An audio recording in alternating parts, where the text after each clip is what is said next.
Border গোলচক্কর বাজারটি বিজ্ঞানসম্মতভাবে তৈরি করা হয়নি। অধিকাংশ ব্যবসায়ীরা দোকান খোলেন না।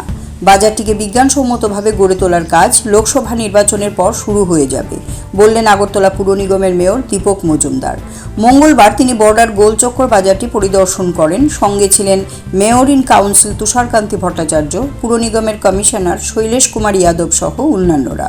মেয়র এই দিন গোটা বাজার চত্বর ঘুরে দেখেন, কথা বলেন বাজারের ব্যবসায়ী সহ এলাকাবাসীর সঙ্গে। দেখা যায় এই বাজারটি একেবারেই অগোছালো এবং অপরিচ্ছন্ন। মেয়র জানান, গোলচক্কর বাজারটির উন্নয়নে ব্যবসায়ী এবং এলাকাবাসীর সহযোগিতা কাম্য।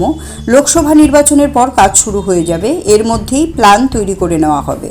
বাজারটি বিজ্ঞানসম্মত উপায়ে গড়ে না তোলায় ক্রেতা বিক্রেতাদের সমস্যা হচ্ছে বলে স্বীকার করেন তিনি। প্রায় 90% ব্যবসায়ী দোকান বন্ধ রাখেন।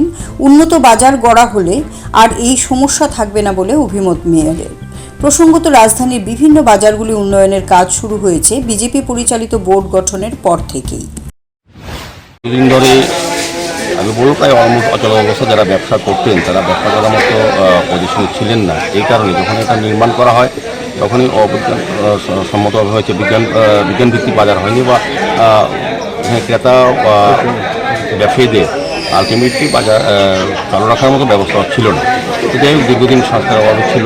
এখানে যারা ব্যবসায়ীরা আছেন বা এখানে আমাদের কর্পোরেটররা আছেন, মহোদয় এমএসসি মেম্বার, আমাদের নমস্কান্ত দেবরায়, আমাদের তারা কিন্তু আবেদন করেছিল। আজকে আমাদের সঙ্গে আমাদের কমিশনার সাহেব ডক্টর শৈলেশ যাদব সহ আমাদের বিভিন্ন আধিকারিকরা এসছেন এবং ব্যবসায়ী সমিতির সঙ্গে আমাদের যারা প্রতিনিধিরা আছেন এই এলাকার সবার সঙ্গে কথা বলা হচ্ছে বাজারটাকে আরও উন্নত করা। এই কারণে এখানে লাইট হাউস হচ্ছে, এখানে প্রায় 1000 পরিবার আসবে, তাদের সঙ্গে আরও লোকজন থাকবে।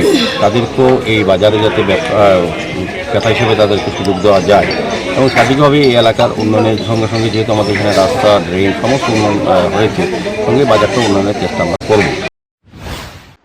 CRI TV, channel for news and entertainment.